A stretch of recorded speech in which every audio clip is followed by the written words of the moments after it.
სკოლა დავამთავრეთ, რა თქმა უნდა ძალიან ემოციური დღეა. თითქოს რაღაც ეპოქა დაასრულა და ახალი იწყება. დრო მიდის, მაგრამ მოგონებები რჩება და რამდენი ხანიც არ უნდა გავიდეს. ყოველთვის ტკბილად გაგვახსენდება აქ გატარებული წუთები და ეს სკოლა ასოცირდება მთელ ჩვენს ბავშვობასთან და მადლობას ვუხდი ჩვენს სკოლას ამ ყველაფრისთვის. ცალ ყველა მე-12 კლასელს, განსაკუთრებით ჩემს კლასელებს, ბავშვებს და რა ვიცი, იმედია წარმატებებს მივაღწევთ და დარწმუნებული ვარ, რომ ასეც იქნება.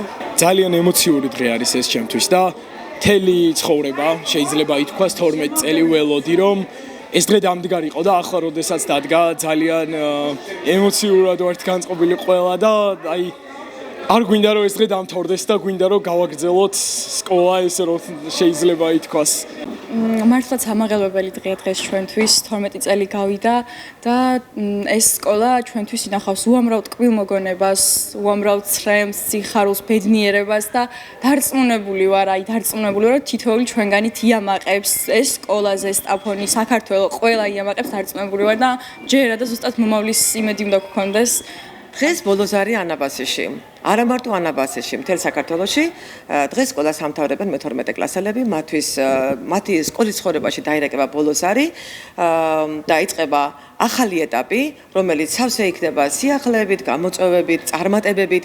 მინდა თითოეულ მათგანს დაულოცო სავალი გზები, უსურო წარმატება, ბედნიერება ჩვენი ქვეყნის სასიკეთოდ ესახელებინოთ არა მარტო საკუთარი ოჯახები, მთლიანად ქვეყანა და ნამდვილად რომ უყურებ ჩვენს ახალგაზრდებს, თამამად შემიძლია ვთქვათ, რომ მათ არა მარტო ქვეყნის ზონაზე შეგვიძლია წარმატების მიღება და საკუთარი სათქმელს მათ არამედ გლობალურ შედეგზე და თითოეულ მოსწავლეს ვლოცავ ჩემი მოსწავლეების სახელი და ჩემი მოსწავლეების თავი. არ ვიცი, ესე რომ დაამთავრებენ სკოლას ალბათ გამეჭიდება. თუმცა მომავალთაობის იმედი მაქვს, მაგრამ მათ მიყვება ჩემი გულის ნაწილი, რაღაც, რომელიც მათი საკუთრებაა. მინდა გული და სული დავლოცო თითოეული მათგანი და უსულო უბედნიერესი მომავალი.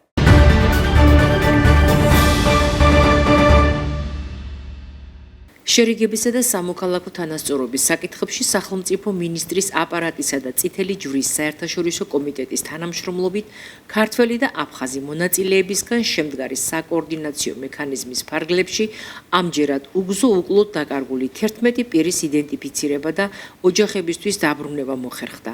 მათგან 2 სამხედრო და 9 მშვიდობიანი მოქალაქეა.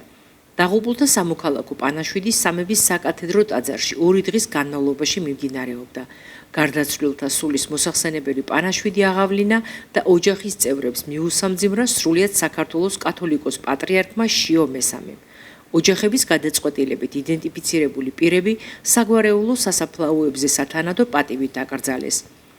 1990-იანი წლების შეიარაღებული მოქმედებებისა და 2008 წლის აგვისტოს ომში უგზო-უკლოდ დაკარგულთა მოძიების მექანიზმების ფარგლებში პირველი იდენტიფიცირება და გადმოსვენება 2013 წელს განხორციელდა.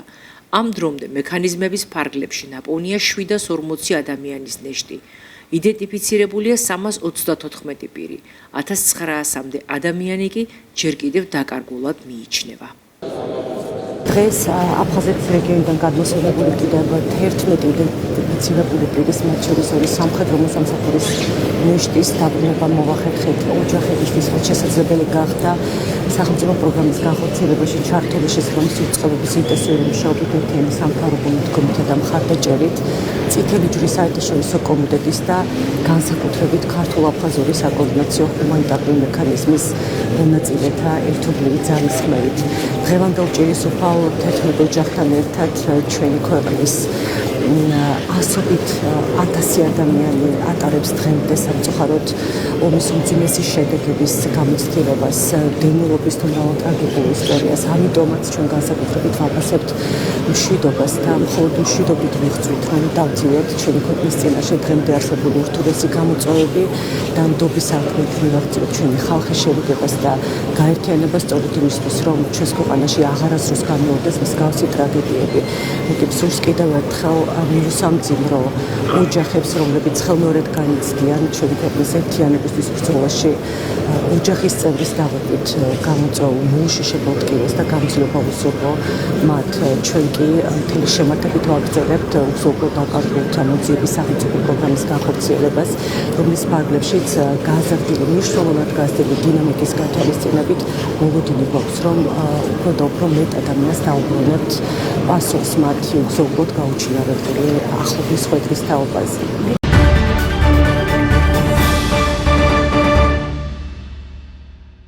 ძლიერი ვეტერინარი არის სასურსათო წარმოების მნიშვნელოვანი კომპონენტი, რაც მოსახლეობის კეთილდღეობის ძალიან მნიშვნელოვანი ნაწილი არის. ეს უზრუნველყოფს, რა თქმა უნდა, თავისთავად სასურსათო უსაფრთხოების ნაწილს და ამცირებს რისკებს ადამიანის ჯანმრთელობის ნაწილში. ასეთი პლატფორმები იძლევა შესაძლებლობას ვისაუბროთ საქართველოსთან მიმართებით მიღწევებზე, რომელიც გვაქვს ვეტერინარიასთან მიმართებით. ყველა ის სტრუქტურა და ყველა ის მნიშვნელოვანი სტანდარტიზაცია, რომელიც ქვეყანაში ხორციელდება, რადგან აძლევს საქართველოს საიმედო პარტნიორის იმიჯს, რომელიც თავისთავად ცხადია ხელს უწყობს საერთაშორისო ვაჭრობის განვითარებას, ექსპორტის შესაძლებლობას ქვეყნიდან და განსაკუთრებულად მნიშვნელოვანი არის ეს ყველაფერი შუა დერეფნის როლში, ჭრილში, როდესაც სატრანზიტო როლს კიდევ უფრო აძლიერებს, სატრანზიტო ფუნქციას კიდევ უფრო აძლიერებს და საქართველოს საექსპორტო პოტენციალს კიდევ უფრო მეტად ზრდის.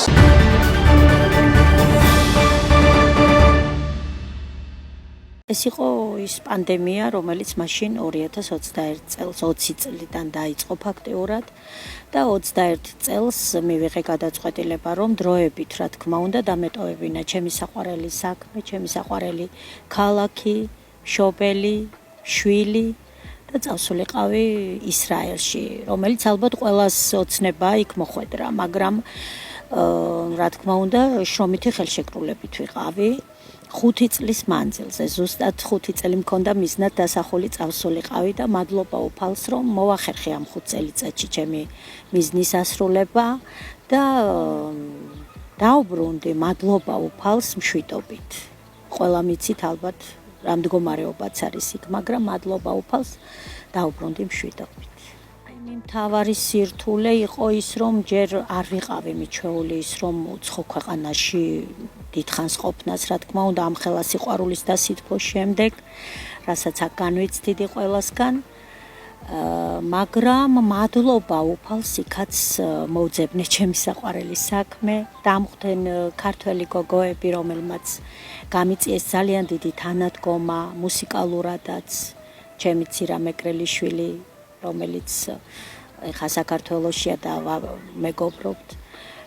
და რა თქმა უნდა, იქ ქართული ანსამბლიც ქართველმა ებრაელებმა შემამჩნიეს და მიმიწვიეს თავის ანსამბლში, საპოვნელა ერქვა სხვათა შორის ამ ანსამბლს. ძალიან ნიჭიერი ქალბატონი დიანა ბენიაშვილი არის ხელმძღვანელი ამ ანსამბლის წლებია და ჩემი ჩაწერილი ვიდეოებით, რომელსაც მე იქ ვაკეთებდი და ჩემ საქმეს ჩემთვის ვაგრძელებდი, შეამჩნიეს და მიმიწვიეს ამ ანსამბლში და საკმაოდ წარმატებულად ვიმოღვაწე ეს ამ 5 წლის მანძილზე, რამოდენიმე კონცერტიც გავმართეთ ისრაელის სხვადასხვა ქალაქებში. იმ პირველ წელს, როცა მე აშკელონში ვიყავი, ღაზა სექტორში და სულ რაღაც 20 კილომეტრში, ეს იყო ძალიან რთული პერიოდი ჩემთვის, 2 წელიწად-ნახევარი ვიყავი იმ ქალაქში, მაგრამ მადლობა უფალს შემდეგ მოხდა ისე, რომ გადმოვედი აჟდოდში, სხვა ქალაქში და შედარებით წყნარ სიტუაციაში გავაგრძელე მოღვაწეობა ანსამბლში და სწორედ აჟდოდში მივედი, აჟდოდში ყოფნის პერიოდში და ეს ბოლო ომი კი იცით როგორი რთული ომი იყო მე ისედაც ვაპირებდი უკვე წამოსვლას, მაგრამ უფრო დროში, უფრო სწრაფად ამ ომის გამოც წამოვედი.